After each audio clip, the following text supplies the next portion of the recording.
तो गाइस ये कहानी है बाकी हनुमा नाम के एक हाई स्कूल स्टूडेंट की, जिससे पूरा स्कूल थर थर कांपता है। एक दिन मित्सुनारी तोकुगावा, एक अंडरग्राउंड रेसलिंग चैंपियनशिप का ओनर, उसके स्कूल मिलकर उससे बताता है कि टोक्यो में कुछ खतरनाक क्रिमिनल्स तुम्हें पीटने आने वाले हैं। अभी कुछ दिन पहले ही दुनिया का सबसे खतरनाक प्रिजनर डोरियन एक डेथ ट्रायल पर चुपचाप फांसी चढ़कर मर गया था, पर एक डॉक्टर उसकी मौत कंफर्म करने जैसे ही उसके पास आया वो जिंदा हो गया और उसने सभी पुलिस ऑफिसर्स को मार दिया। और उसने जाने से पहले वहाँ लिखा, मैं टोक्यो आ रहा हूँ हार का स्वाद चखने। और वो समुद्र के रास्ते से उस प्रिजन से एस्केप कर गया। ये ही नहीं, अभी तो 4 और बाकी हैं। स्कॉटलैंड के केरियोस प्रिजन में सिकॉर्सी नाम के एक प्रिजनर को पनिशमेंट के तौर पर शॉक थेरेपी दी गई थी, पर वो आदमी उस डेथ ट्रायल को भी सरवाइव कर गया और सभी पुलिस ऑफिसर्स को खत्म करके शरेआम एक मिलिट्री प्लेन में उड़कर हमारे टोक्यो की तरफ निकल पड़ा है। पुलिस को पता चला है कि वो 100 मीटर की प्रिजन वॉल चढ़कर वहाँ से भागा है, जो कि किसी आम इंसान के लिए इम्पॉसिबल है। और तो और उसने गारलैंड, रशिया के बेस्ट रेसलर को भी मार दिया। ये तो दूसरा ही था। अभी इनके अलावा 3 और हैं। एक ने तो समुद्र में 200 मीटर नीचे एक सबमरीन में सभी पुलिस ऑफिसर्स को कुत्तों की तरह मारकर वहाँ से एस्केप किया है। और दूसरे रेयोको यानेगी ने तो एक बुलेट प्रूफ ग्लास तोड़कर प्रिजन एस्केप किया है। और एक अजीब बात ये थी कि उन सभी प्रिजनर ने अपने पीछे एक ही मैसेज छोड़ा था, जो कि था, मुझे हार का स्वाद चखना है। 5 मर्डर्स का चार्ज लगे हुए अनडेड क्रिमिनल्स, जिन्होंने भागते हुए अपने पीछे सेम मैसेज छोड़ा। बाकी तुम्हें पता है ना इसका क्या मतलब है? दोस्तों, इसका मतलब है कि वो सभी लोग बाकी को डिफीट करने टोक्यो आ रहे हैं, क्योंकि बाकी अंडरग्राउंड रेसलिंग का चैंपियन है। अब अगले दिन सिकॉर्स्की उन सभी में से एक प्रिजनर रॉब नाम के एक बहुत ही फेमस किक बॉक्सर को अपनी बॉडी में फिटेड रेजर से मार देता है। और कुछ गुंडे बाकी के बारे में उसके क्लासमेट से पूछते हैं और बोलते हैं, ओए बुलाओ उस बाकी को, बहुत पावरफुल है, हमने सुना है, आज उसके साथ 2-2 हाथ हो ही जाए। डरकर वो आदमी बाकी के पास जाता है और उसको अपने साथ लेकर उसे उन गुंडों से मिलवाता है। उनमें से एक आदमी उसे चाकू से मारने आगे आता है, पर तभी उसे फ्लैशबैक दिखाई देता है कि उसके मुंह पर बाकी ने एक मुक्का ऑलरेडी मार दिया है। हालांकि वो अपनी जगह से हिला तक नहीं है अभी तक। वो बाकी के डर से ही फ्रीज हो जाता है और बचे हुए गुंडों को भी उन्हीं की स्पेशल वेपन्स उन्हीं पे यूज करके उन्हें हरा देता है। पर तभी बाकी को अपने क्लासमेट के पीछे एक 9 फुट का आदमी खड़ा हुआ दिखाई देता है। इस तरफ पुलिस डिपार्टमेंट में तहलका मचा हुआ है। डोरियन, सिकॉर्सी, डॉयले, स्पेक और रेयोको यानेगी एक साथ प्रिजन से एस्केप कर चुके हैं। तभी एक ऑफिसर आकर उन्हें बताता है कि शहर में सिटीजन्स ने देखा है कि किसी आदमी ने हमारी एक पुलिस वैन को हाथों से ही कुचल दिया। और पूछताछ पर पता चला कि ये काम स्पेक का है, उन्हीं 5 क्रिमिनल्स में से एक। अब सीन उसी बंदे पे शिफ्ट हो जाता है जो कि बाकी को मारने उसके सामने आ चुका है। शो ऑफ करने के लिए वो बंदा खुद के मुंह में गोलियां चलाता है और कहता है, मैं टोक्यो का सबसे स्ट्रॉन्गेस्ट आदमी हूँ, क्या तुम ही बाकी हनुमा हो? दोस्त, मुझे हार को एक्सपीरियंस करना है, क्या तुम मेरा साथ दोगे? और उसके साथ हाथ मिलाते ही उसका हाथ नीचे गिर जाता है। ये देखकर बाकी की फट जाती है। वो बंदा बाकी को कुत्तों की तरह मारने लगता है और बोलता है, हाथ उठाओ, उठाओ हाथ। थोड़ी देर बाद पुलिस वहाँ आकर स्पेक को अरेस्ट कर लेती है। एक ऑफिसर बोलता है कि सर, यहाँ तो ऑफिसर कनाडा का हाथ पड़ा हुआ है। ये सुनकर बाकी शॉक हो जाता है और हमें पता चलता है कि ये हाथ एक पुलिस ऑफिसर का था, जो कि स्पेक ने मार दिया था। स्पेक बाकी के पास जाकर उसे बोलता है, ये तो बस शुरुआत थी, दोबारा बहुत ही जल्द मुलाकात होगी बाकी हनुमा। इसके बाद हमें युजिरो हनुमा, बाकी के फादर को दिखाया जाता है, जो कि दुनिया का सबसे स्ट्रॉन्गेस्ट क्रीचर माना जाता है। पुलिस, पॉलिटिशियंस सब के सब इस बंदे से डरते हैं। इस तरफ रायोको यानेगी गोके शिबुकावा से मिलता है, जिसने शिबुकावा स्टाइल जुत्सु इन्वेंट किया था। 70 साल का होने के बावजूद भी ये आदमी किसी को भी अपनी आई की टेक्निक से हरा सकता है। दूसरी तरफ स्पेक जेल में आराम कर रहा होता है और एक सीनियर इंस्पेक्टर उस पर कड़ी नजर रखने के लिए बोलता है। वो टॉयलेट करने जाता है पर देखता है कि स्पेक उसके बगल में ही बाल्टियों के हिसाब से सूसू कर रहा है। इंस्पेक्टर बोलता है, ओए तुम यहाँ क्या कर रहे हो? स्पेक बोलता है, हाँ वो मैं जरा बाथरूम करने आया था यहाँ पे, ये लो ये बंस खाओ, एकदम मस्त क्रिस्पी हैं। इंस्पेक्टर उसके मेन पॉइंट पे लात मारता है, पर स्पेक बोलता है, मैं तुम्हारे साथ अच्छे से पेश आ रहा हूँ ना, लो खा लो इसे चुपचाप। और उस इंस्पेक्टर के साथ साथ बाकी पुलिस ऑफिसर्स को भी मार देता है। अब हमें कात्सुमी इरोची शिनशिनकाई कराटे स्टाइल के फाउंडर को दिखाया जाता है, जिसका निकनेम है लीथल वेपन और उसके फादर का नाम है टोपी ओरोची और ये है कायोरेत्सु, चाइनीज कैंपो फाइटिंग स्टाइल का जीनियस, जिसने एक बार मैक्सिमम टूर्नामेंट में बाकी को लगभग हरा दिया था। वो अपने स्टूडेंट्स को लेक्चर दे रहा होता है कि तभी डोरियन वहाँ पर आकर उसे बोलता है, एक्सक्यूज मी, मुझे मास्टर डोपो ओरोची से मिलना है। अब शिनशिनकाई एकेडमी के अंदर डोरियन मास्टर डोपो ओरोची से मिलने पहुंच चुका है। वो कात्सुमी से उसे उनसे मिलवाने के लिए बोलता है, पर कात्सुमी पहले उसे अपने जूते उतारने के लिए बोलता है। डोरियन अपने जूते उतारता है और कात्सुमी के एक जोरदार लात मारता है। वो उसकी आंखें नोच लेता है और उसे जान से मारने की कोशिश करता है। कात्सुमी उसके एक किक मारता है, पर डोरियन उसके गले में एक लकड़ी का टुकड़ा फेंक कर मारता है और उसे कहता है, तुम में काफी दम है, लगता है अब तो मुझे मास्टर डोप्पो से मिलना ही पड़ेगा। और डोरियन वहाँ से जाने लगता है, पर तभी कायोरेत्सु वहाँ पर आ जाता है और उसे बोलता है, अबे ओ, अपनी बराबरी वाले से टक्कर लेना, दम है तो मुझसे लड़कर दिखा। और डोरियन उसे देखकर ड्रामे करते हुए रोने लग जाता है और अपनी नाक में से एक बाल निकालकर कायोरेत्सु की आईज में मारने की कोशिश करता है, पर वो उसके इस अटैक से बच जाता है। अच्छा बच्चू, ले फिर इससे बचकर दिखा अब। और वो उस पर आग उगलने लगता है और उन्हें चकमा देकर वहाँ से भाग जाता है। दूसरी तरफ बाकी के स्कूल में एक फिटनेस टेस्ट चल रहा है और 400 मीटर की एक रेस में बाकी सभी को हराते हुए सबसे तेज भाग रहा होता है, जिसकी वजह से जमीन में गड्ढे पड़ जाते हैं। और लॉन्ग जंप में भी बाकी क्रॉस लाइन को ही पार कर देता है, जिसे देखकर सभी स्टूडेंट्स हैरान रह जाते हैं। उसके टीचर को समझ नहीं आता कि ये इतना स्ट्रॉन्ग कैसे है। और तो और पुल अप करते हुए बाकी पुल अप बार को ही तोड़ देता है, जिसकी वजह से उसका टीचर उस पर काफी गुस्सा होता है, क्योंकि वो एक भी टेस्ट ठीक से कंप्लीट नहीं कर पाया था अभी तक और उसके स्कोर्स काफी कम थे। इसलिए बाकी अपने टीचर से बोलता है कि क्या अगर वो 1500 मीटर की रेस का वर्ल्ड रिकॉर्ड तोड़ दे तो क्या वो उसे पास कर देंगे इस टेस्ट में। उसका टीचर उसे बोलता है, 1500 मीटर 3 मिनट 26 सेकंड का रिकॉर्ड है, ये तुम कैसे तोड़ पाओगे। पर बाकी बोलता है, सर मुझ पे भरोसा रखिए, मैं ये कर लूंगा। बाकी अपने कपड़े उतार देता है और रेस के लिए रेडी हो जाता है। रेस शुरू हो जाती है और बाकी शुरुआत में ही रेस में सबसे आगे निकल जाता है, पर तभी उसे मसल क्रैम्प्स आ जाते हैं, जिसकी वजह से एंड में वो लास्ट पोजीशन पर आता है। और बाकी का टैलेंट देखकर वो टीचर उसे पास कर देता है। इस तरफ मित्सुनारी कांजी इगारी से मिलता है, जिसने मैक्सिमम टूर्नामेंट में बाकी को लगभग हरा दिया था, पर तभी सिकोर्सी वहाँ पर आकर उस पर हमला कर देता है और एक एम्बुलेंस उसे लेकर जाती है और मित्सुनारी सिकोर्सी को अपने साथ लेकर वहाँ से निकल पड़ता है। इस तरफ पुलिस स्टेशन में स्पेक ने I will be back soon का एक पर्चा लगाया होता है अपने सेल के बाहर और मित्सुनारी और सिकोर्सी एक जगह पर आकर देखते हैं कि वो सारे क्रिमिनल्स एक साथ वहाँ पर आ चुके हैं। मित्सुनारी उनका स्वागत करता है और बताता है कि मैं स्टेडियम का मालिक हूँ और अब ये बताओ कि तुम सब यहाँ पर क्यों आए हो। डोरियन बताता है, ये कैसा सवाल है, ये जापान की सबसे फेमस जगह है जहाँ दुनिया के सबसे बेस्ट फाइटर्स आते हैं। डोले बोलता है, मैं अपने मन की करता हूँ, मुझे यहाँ पर आना था इसलिए मैं यहाँ पर आ गया। और तभी बाकी मित्सुनारी से मिलने वहाँ पर आ जाता है और बोलता है, सर मुझे आपसे कुछ बात करनी थी। वो सभी लोग बाकी को नोटिस करते हैं और तभी डोप्पो ओरोची और कुछ और खतरनाक फाइटर्स वहाँ पर आ जाते हैं।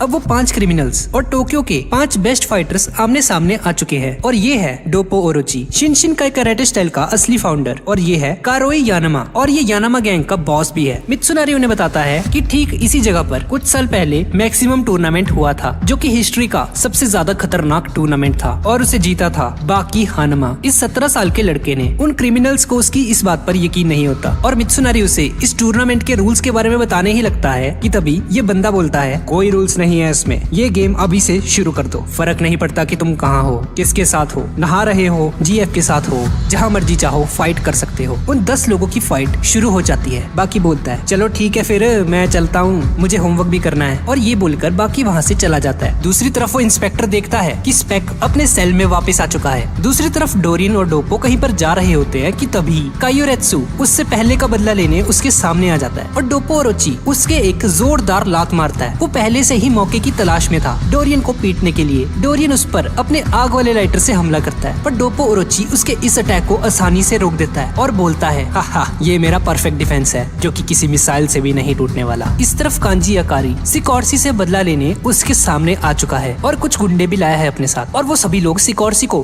पकड़ लेते हैं। वापस डोप्पो ओरोची की तरफ हम लोग देखते हैं कि डोरियन उसका हाथ एक धागे से काट देता है। दरअसल डोरियन के पास एक स्पेशल लाइटर होता है जिसमें एक मकड़ी के जाले से भी ज्यादा पतला और नायलॉन से भी ज्यादा स्ट्रॉन्ग धागा निकलता है। डोरियन बोलता है, ये धागा साइंस के नजरिए से एक चमत्कार है, बहुत पहले से मैजिशियंस भी ऐसे ही धागे यूज करते हैं अपने ट्रिक्स के लिए। और ओरोची समझ जाता है कि जब उसने उसकी किक मारी थी पहले, तभी उसने मौके का फायदा उठाकर वो धागा उसके हाथ में डाल दिया था। पर ओरोची को इसकी आदत थी। दरअसल ट्रेनिंग के दौरान उसका हाथ बहुत बार टूट चुका था और तभी वो उसके मुंह पर एक जोरदार मुक्का मार देता है और डोरियन नीचे जमीन पर गिर जाता है। इस तरफ कांजी और उसके दोस्त सिकोर्सी को मारने का कोई प्लान बना रहे होते हैं। कांजी उसे 5 गोलियां मारता है, पर इससे उसे कुछ भी नहीं होता। वो उसके साथियों को मार देता है और कांजी सरेंडर कर देता है और कहता है, प्लीज मुझे जाने दो।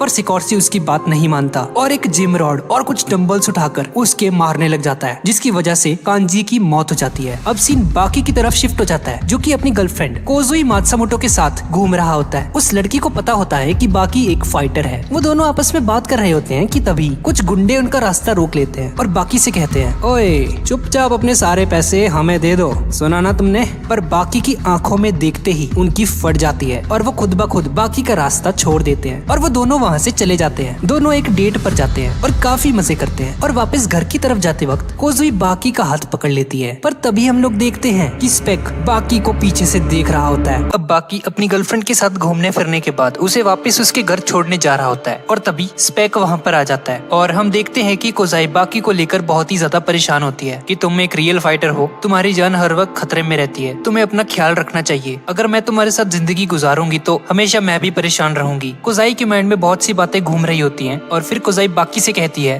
कि तुम जिनके साथ लड़ते हो उनकी भी तो फैमिली है ना, उनके भी तो बीवी बच्चे हैं। अगर उन्हें कुछ हो जाता है तो क्या उनके बीवी और बच्चे तुमसे नफरत नहीं करेंगे? और जैसे ही कोजाई बोलती जा रही होती है बाकी उसे गले से लगा लेता है और उसे कहता है, बस खामोश हो जाओ अब। फाइटर्स अपनी मर्जी के साथ ऐसा रास्ता चुनते हैं। मैंने पिछले 17 सालों में कोई भी अच्छी चीज नहीं देखी है। मेरे डैड और मेरी मॉम मुझसे नफरत करते थे और वो हमेशा से चाहते थे कि मैं दुनिया का सबसे स्ट्रॉन्गेस्ट पर्सन बनूं। मैंने यही रास्ता चुना है और मेरी जिंदगी का यही मकसद है। मैं अपने डैड को हराऊंगा और इस रास्ते पर चलते हुए मुझे कुछ हो जाता है तो मुझे उस चीज का जरा भी अफसोस नहीं होगा। और अगर तुम मेरे साथ चलना चाहती हो तो तुम भी मेंटली तैयार रहना। मैंने अगर मेरी मॉम के अलावा किसी और पर आज तक ट्रस्ट किया है तो वो तुम हो, कोजाई। वो दोनों आपस में बात कर रहे होते हैं कि तभी स्पेक वहाँ पर आ जाता है और फिर वो जैसे ही बाकी पर अटैक करने वाला होता है तो बाकी घूर कर स्पेक की तरफ देखता है तो स्पेक वहीं पर खड़ा खड़ा मानो जम सा जाता है। लेकिन इसी दौरान हानायामा वहाँ पर पहुंच जाता है और वो स्पेक की जबड़े को पकड़ लेता है और उसे बाकी से दूर फेंक देता है। वो बाकी और कोजाई की जान बचा लेता है और कहता है, तुम्हारी लड़ाई मुझसे है, तुम बाकी से दूर रहो। और अब स्पेक और हानायामा की फाइट शुरू हो जाती है। स्पेक एक जोरदार लात हानायामा के मुंह पर मारता है, उसके नाक से खून निकलने लग जाता है और अब वो अपने कपड़े उतार देता है और हम देखते हैं कि यानाहामा के बैक पर एक बहुत ही मस्त सा टैटू होता है जिस पर कई तलवारों के निशान भी होते हैं। ये जो टैटू आप देख रहे हो ये यानाहामा फैमिली के लीडर्स का एक सिंबल है और ये टैटू सिर्फ वही इंसान बना सकता है जिसके पास बहुत ही ज्यादा स्ट्रेंथ होती है। और इस टैटू पर ये स्वॉर्ड के निशान तब आते हैं जब यानाहामा एक पूरी की पूरी गैंग के साथ अकेला ही फाइट करने पहुंच जाता है। और ये स्टोरी जानने के बाद उन दोनों के बीच में फाइट शुरू हो जाती है। स्पेक अपने हाथ में आने वाली हर चीज के जरिए हानायामा पर हमला करना शुरू कर देता है। कभी वो यानाहामा का जूता पकड़कर उस पर अटैक करता है और कभी वो बेंचेस को उठाकर हानायामा की बैक पर मारने की कोशिश करता है। पर इन छोटी मोटी चोटों का हानायामा पर कुछ ज्यादा असर नहीं होता और वो अपने फाइटिंग स्टांस को अपना लेता है। ये देखकर स्पेक भी काफी ज्यादा एक्साइटेड हो जाता है और कहता है, बहुत खूब, काफी अरसा गुजर चुका है, एक स्ट्रॉन्ग ओपोनेंट मिले। इतने सालों के बाद कोई ताकतवर ओपोनेंट मुझे मिला है। तुम तो स्टैच्यू ऑफ लिबर्टी की तरह आराम से खड़े हो गए हो, जैसा हाल मैंने स्टैच्यू ऑफ लिबर्टी का किया था।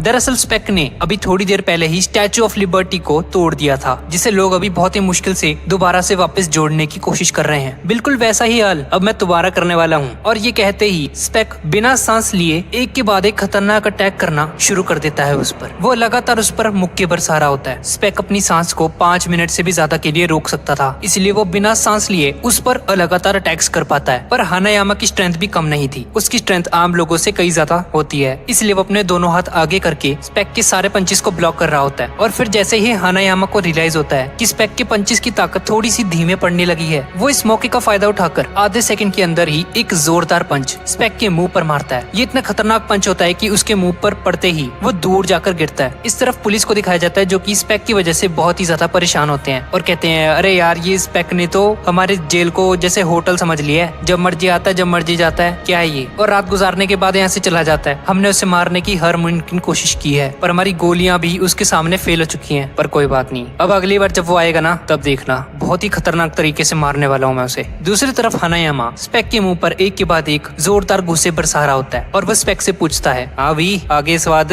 तुम्हें हार का मजा चखना था ना, लो मजा आ रहा है अब। हानायामा के पंचेस को बर्दाश्त करने की ताकत तो किसी में भी नहीं होती है, इसलिए स्पेक की हालत धीरे धीरे खराब होने लग जाती है और फिर अचानक से ही स्पेक हार मान लेता है। हानायामा ये देखकर काफी ज्यादा हैरान हो जाता है कि ये इतनी आसानी से कैसे अपनी डिफीट मान ली, पर हमें पता चलता है कि ये स्पेक की एक चाल थी। दरअसल उसके हाथ में 6 कारतूस होते हैं जिसे वो हानायामा के मुंह में डालकर उसका मुंह बंद कर देता है, जिसकी वजह से वो गोलियां फट जाती हैं और हानायामा का जबड़ा तकरीबन आधा टूट चुका होता है उस धमाके की वजह से और अब वो बहुत ही ज्यादा बुरी हालत में होता है। पर हानायामा नीचे गिरने से पहले स्पेक के मुंह पर एक जोरदार पंच मार देता है और इस फाइट का विनर हानायामा निकलता है। दूसरी तरफ पुलिस देखती देखते हैं कि हानायामा ने स्पेक को बुरी तरह से पीट दिया है और उसे कॉलर से पकड़ रखा है। पुलिस हानायामा का शुक्रिया अदा करती है कि तुमने इतने खतरनाक क्रिमिनल को पकड़ लिया है। पुलिस हानायामा को पहले से ही जानती थी, इसलिए वो उसकी काफी रिस्पेक्ट भी करते थे और उसे जाने देती है। और जैसे ही हानायामा वहाँ से जाने लगता है और स्पेक को गिरफ्तार करने के बाद उसे पुलिस की गाड़ी में बिठाया जाता है, तो स्पेक पुलिस वालों पर अटैक कर देता है और देखते ही देखते उन सभी पुलिस ऑफिसर्स को मार देता है। और फिर वो सभी पुलिस ऑफिसर्स को मारकर पुलिस की गाड़ी को अपने हाथों में उठा लेता है और हानायामा पर गिरा देता है और एक रॉड के जरिए हानायामा के फेस पर अटैक करने की कोशिश करता है और उसे मारते हुए कहता है, तुम्हारे पास मौका था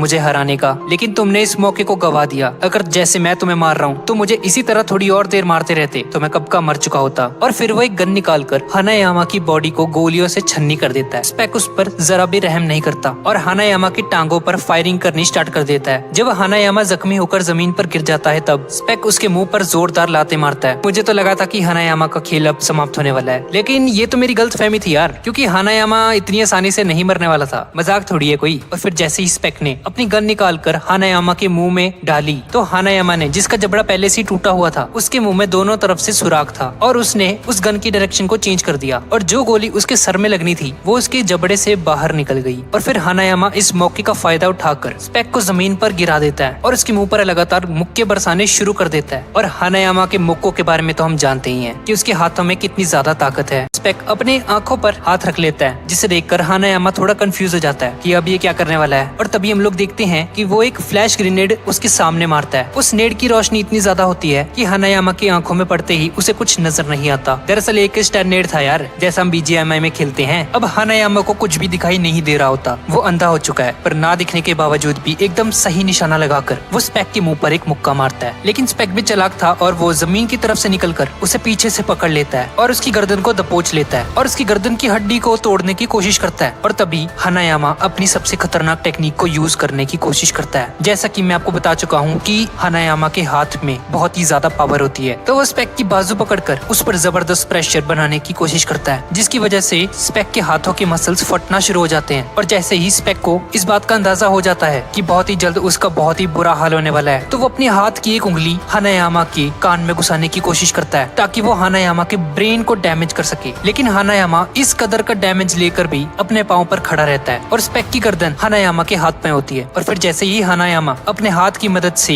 स्पेक की गर्दन पर प्रेशर डालने की कोशिश करता है तो स्पेक बहुत ही जल्द बेहोश हो जाता है और उसे हॉस्पिटल ले जाया जाता है, जहाँ उसका इलाज चल रहा होता है। और हम देखते हैं कि स्पेक की हालत बहुत ही ज्यादा खराब होती है। ये स्पेक की रियल फॉर्म होती है। एक डॉक्टर एक्सप्लेन करता है कि दरअसल ये स्पेक की असली हालत है। इस बंदे की असली एज 97 है, पर पहले इसकी बॉडी से हमें लगता था कि ये 50 साल का होगा, क्योंकि इसके मसल्स काफी ज्यादा बड़े होते थे और इसकी एज लगभग 50 के आसपास होगी। लेकिन हम सब गलत थे। अब दूसरी तरफ हमें बाकी को दिखाया जाता है, जो कि एक टेस्ट दे रहा होता है और इस पेपर में वो अपने नाम के सिवा और कुछ नहीं लिखता, बिल्कुल मेरी तरह। और तभी बाकी का टीचर उसे समझाता है कि तुम्हें ठीक से स्टडी करनी चाहिए। मैं जानता हूँ कि तुम फिजिकल टेस्ट में सबसे ज्यादा नंबर लेकर आए हो, पर सिर्फ बॉडी बनाने से कुछ नहीं होगा। इंसानों ने जितनी भी तरक्की की है वो अपनी बॉडी से नहीं बल्कि अपने दिमाग से की है। और तभी वो टीचर खिड़की की तरफ चला जाता है, जहाँ एक शख्स रनिंग ट्रैक से उनके स्कूल की तरफ ही आ रहा होता है। वो बंदा खिड़की तोड़कर बाकी के क्लासरूम में आ जाता है और उसे देखकर सभी लोग बहुत ही ज्यादा शॉक हो जाते हैं। उस टीचर को अपनी आंखों पर यकीन नहीं आता कि ये बंदा उड़ कैसे सकता है। और ये बंदा कोई और नहीं बल्कि उन 5 क्रिमिनल्स में से एक डॉयले था, जो कि मेरा फेवरेट है। और वो बाकी से कहता है कि भाई ये टीचर तुम्हें इतना कुछ बोल गया, अगर मैं तुम्हारी जगह होता ना तो भाई मैं ना सहता। इसके मुंह पे एक जोरदार पंच मार देता। उस टीचर के मुंह पर एक जोरदार पंच मार देता है। ये देखकर बाकी रोने का नाटक करने लगता है और बोलता है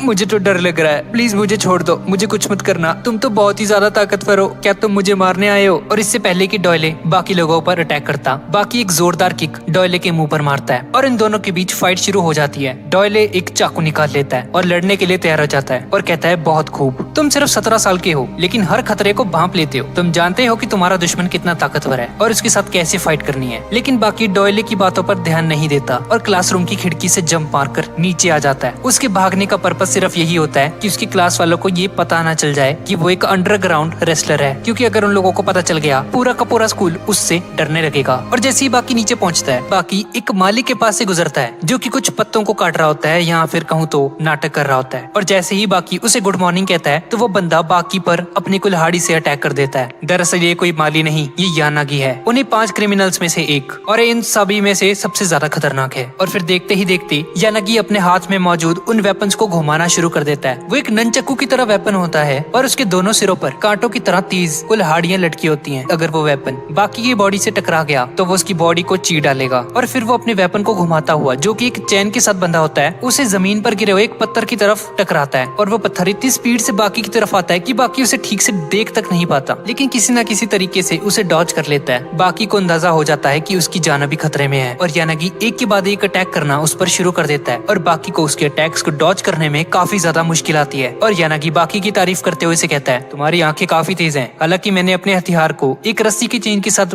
बांधकर बनाया है, जिससे उसकी रफ्तार बहुत ही ज्यादा तेज हो जाती है, लेकिन तुम फिर भी मेरे वेपन्स के अटैक को देख पा रहे हो। ये बहुत ही इंप्रेसिव बात है। वो अपने एक वेपन को निकालकर बाकी को पकड़ा देता है और अपने दूसरे वेपन को रस्सी में बांधकर अपनी स्पीड को डबल कर देता है और कहता है, सिंगल वेपन को यूज करना दो वेपन से ज्यादा आसान होता है। अब देखता हूँ बेटा कैसे बचते तो मेरे अटैक से। और फिर देखते ही देखते वो अपनी स्पीड को बढ़ा लेता है काफी ज्यादा और वो उस पर अटैक कर देता है और बाकी के हाथ में जो वेपन होता है वो उसको भी बीच में से काट देता है। और इसी फाइट के दौरान जैसे ही यानागी अपनी पूरी फुल फोर्स के साथ बाकी पर अटैक करने की कोशिश करता है तो बाकी अपनी शर्ट को उतार देता है और वो शर्ट उसके वेपन में फंस जाती है, जिसका मतलब है कि यानागी के दोनों वेपन्स अब बेकार हो चुके हैं। इसी दौरान पीछे से शिबुकावा वहाँ पर आ जाता है और वो जैसे ही यानागी का नाम लेता है और यानागी जैसे ही मुड़कर पीछे देखता है तो वो पानी से भरी हुई केतली को यानागी को पकड़ा देता है। तभी हम फ्लैशबैक में देखते हैं कि बहुत पहले यानागी ने ऐसी ही सेम हरकत की थी शिबुकावा के साथ, पर उस टाइम उस केतली में गर्म पानी था, जिसकी वजह से शिबुकावा के दोनों हाथ जल गए थे। और ये पूरा इंसिडेंट अब वो यानागी के साथ रिपीट करता है। दरअसल वो यहाँ पर उससे बदला लेने आया होता है, पर तभी हम देखते हैं कि वो पानी गर्म नहीं होता, वो ठंडा पानी होता है। ये शिबुकावा का एक छोटा सा मजाक होता है जिसको यानागी शुरू में समझ नहीं पाता और शिबुकावा अपना मुंह फाड़ फाड़ के हंस रहा होता है और कहता है, भाई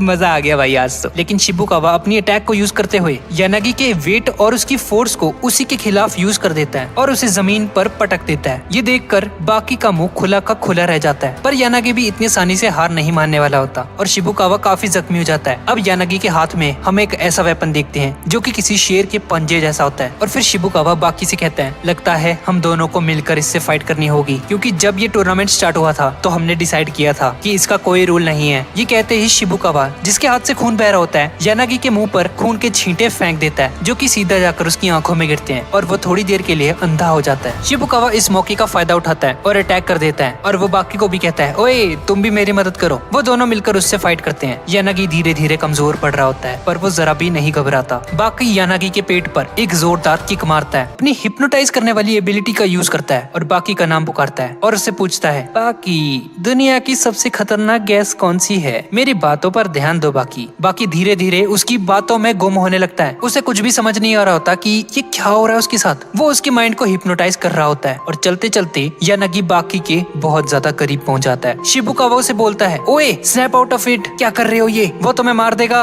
वो तुम्हारे पास आ रहा है बहुत ज्यादा। पर बाकी तो मानो किसी और ही दुनिया में होता है और यानागी इस मौके का फायदा उठाकर वो अपने गैस के हैंड को बाकी के नाक के पास आकर रख देता है, जिसकी वजह से बाकी बेहोश हो जाता है। उसकी आंखें खुली होती हैं और तभी दूसरी तरफ हम लोग देखते हैं कि एक सुमो रेसलर बेड पर लेटा हुआ होता है। दरअसल इस बंदे पर भी यानागी ने हमला किया था अपनी पॉइजनस गैस की मदद से, और क्योंकि सांस के जरिए जब कोई पॉइजनस गैस इनहेल की जाती है वो धीरे धीरे तुम्हारी पूरी बॉडी में फैलने लगती है और आप हिल डुल नहीं पाओगे। यही सेम चीज अभी बाकी के साथ हो रही थी। इसी टेक्निक की वजह से यानागी को ये टाइटल मिला था जो कि था द पॉइजनर। बाकी एकदम बेहोश पड़ा होता है और फिर यानागी बाकी से पूछे हुए सवाल का जवाब देते हुए कहता है, मैंने तुमसे पूछा था ना कि सबसे पॉइजनस गैस कौन सी है, तो वो होती है ऑक्सीजन, क्योंकि हवा में 24 घंटे ऑक्सीजन होती है। हर एक बंदा ऑक्सीजन को इनहेल करता है और अगर मैं इसी ऑक्सीजन को अपनी ताकत बना लूं तो मैं अपने ओपोनेंट को आसानी से हराने में कामयाब हो पाऊंगा। और ये सब बोलने के बाद वो बाकी को जगाकर वहाँ से फरार हो जाता है। शित्सुनारी अपने सभी फाइटर्स को बुलाता है और रज की गालियां देता है उन्हें, और वो खास तौर पर बाकी से कहता है कि तुम यानागी से हार जाओगे, ये मैंने कभी सपने में भी नहीं सोचा था। बाकी मेरा नंबर 1 फाइटर बगैर किसी रूल के हार गया, मैं बहुत ज्यादा हैरान हूँ, मुझे तुमसे ये उम्मीद नहीं थी। और उन सभी की इंसल्ट करने के साथ साथ उनको मोटिवेट भी कर रहा होता है कि मार्शल आर्ट का ये मतलब नहीं है कि तुम सभी को एक अखाड़े में फाइट करनी है, बस ऐसा नहीं होता, तुम्हारा दुश्मन कहीं भी आ सकता है, तुम्हें हमेशा रेडी रहना चाहिए। ये सब सुनकर यानाहामा गुस्से में आ जाता है और टोकुगावा को कॉलर से पकड़ लेता है और उसे कहता है, ओ बुड्ढे अपनी बकवास बंद कर तू, ठीक है, ये हमें पता है। ये सुनकर टोकुगावा को भी गुस्सा आ जाता है और वो यानाहामा के मुंह पर एक पंच मार देता है और उसे कहता है, ओए नीचे उतार मुझे डरा रहे हो तुम, ओए नीचे उतार मुझे। वो रोते हुए से कह रहा होता है कि मुझे तुम्हारे हारने का सबसे ज्यादा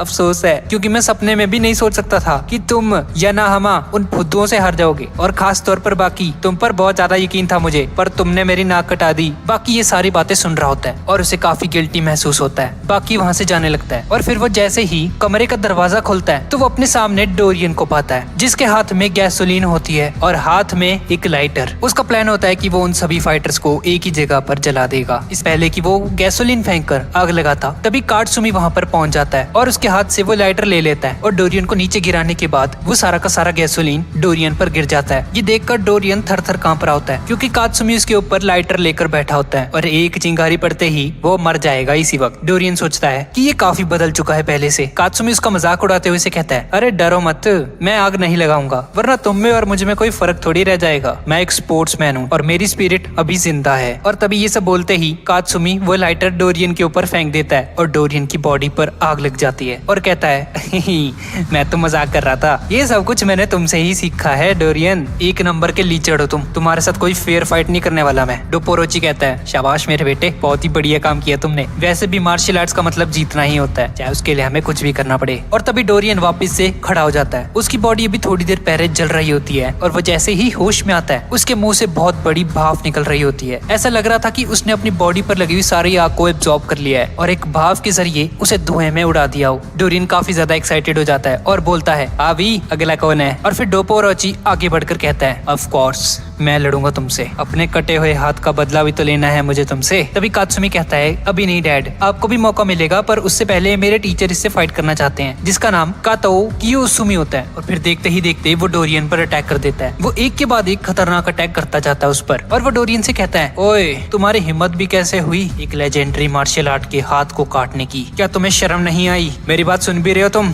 डोरियन उसकी बातों को इग्नोर कर रहा होता है। कात्सुमी बोलता है, लगता है तुम्हारे कान किसी काम के नहीं है, शायद तुम्हें ठीक से सुनाई नहीं देता है। चलो मैं तुम्हारी कान ही काट देता हूँ, सारा मसला ही खत्म हो जाएगा। और ये बोलते ही वो डोरियन के कानों को अपने हाथ से ही काट देता है। दरअसल उसके हाथ में एक बारीक सी स्ट्रिंग होती है, वो इस वेपन का यूज करता है उसके कान को काटने के लिए। डोपोरोची कहता है कि असल में कराटे क्या होते हैं मैं तुम्हें दिखाता हूँ। और ये बोलते ही वो एक जबरदस्त किक मारता है डोरियन के। वो तीनों आपस में बात कर रहे होते हैं कि तभी डोरियन इस मौके का फायदा उठाकर अपने उस इनविजिबल स्ट्रिंग के जरिए कात्सुमी और उसके टीचर को उस स्ट्रिंग से बांध देता है। और फिर वो जैसे ही उनके टुकड़े टुकड़े करने वाला होता है, डोपोरोची अपने हाथ की मदद से ही उस स्ट्रिंग को काट देता है। ये देखकर डोरियन हैरान हो जाता है कि मेरे पास दुनिया की सबसे स्ट्रॉन्ग और सबसे पतली स्ट्रिंग है और इस बंदे ने अपने हाथ से ही उसे तोड़ दिया। ये कैसे हो सकता है? ये स्ट्रिंग तो इतनी मजबूत है कि ये किसी हेलीकॉप्टर को भी रोक सकती है। तो इस बंदे ने कैसे इसे तोड़ डाला? और जैसा कि हमें पता है कि डोपोरोची के हाथ बहुत ही ज्यादा स्ट्रॉन्ग होते हैं, डोरियन अपने मुंह से एक ग्रेनेड निकालता है और ग्रेनेड की पिन फेंकते ही एक जोरदार धमाके के साथ वहाँ से गायब हो जाता है। पर इनसे उन लोगों को ज्यादा डैमेज नहीं होता और वो सभी लोग टोकुगावा की जान बचा लेते। और डोरियन एक पाइपलाइन की मदद से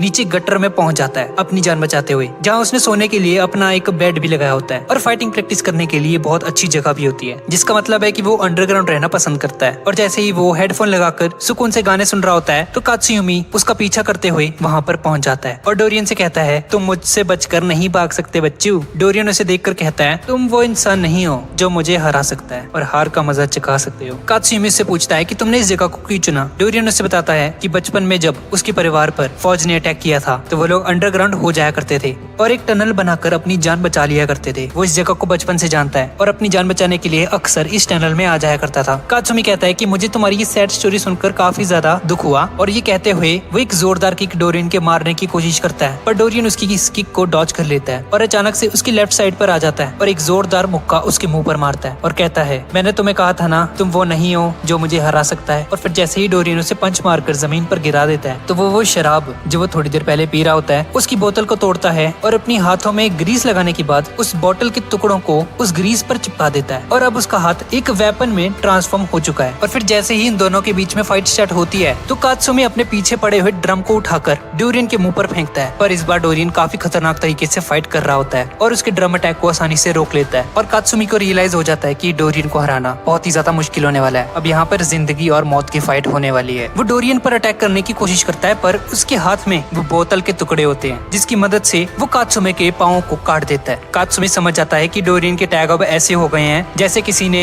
कांटों वाला आर्मर पहन लिया हो और इस पर सीधा अटैक करना खतरे से खाली नहीं है। और फिर डोरियन उसे कहता है, तुम्हारे पंच में जान नहीं है, जाओ पहले डोपोरोची से कुछ सीख कर आओ। वो असली कराटे जानता है। ये सुनकर वो समझ आता है कि क्योंकि डोरियन उसे पोक कर रहा है। ये मेरा हौसला कम करना चाहता है, पर वो कहता है कोई बात नहीं, जब मैं ये फाइट जीत जाऊंगा तो डोपो और ओची भी मुझ पर नाश करेंगे। और इस सीरीज का पहला पार्ट यहीं पे खत्म हो जाता है। तो गाइस ये थी आज की वीडियो, और अगर आपको इसका अगला पार्ट चाहिए तो नीचे कमेंट पे मुझे जरूर बताइएगा, और हम मिलते हैं इसके अगले पार्ट में।